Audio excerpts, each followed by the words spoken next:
É, mas é isso mesmo. É porque as duas últimas fileiras são reservas, né?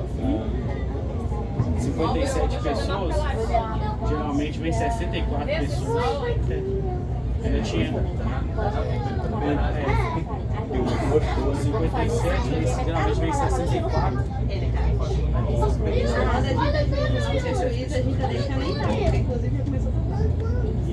Mas pode ser que alguém não veio, né? Perdeu ou desmarcou, cancelou na última hora. Acontece muito isso também. De BH hoje tá cheio. Tchau, Itabira. Tá no horário?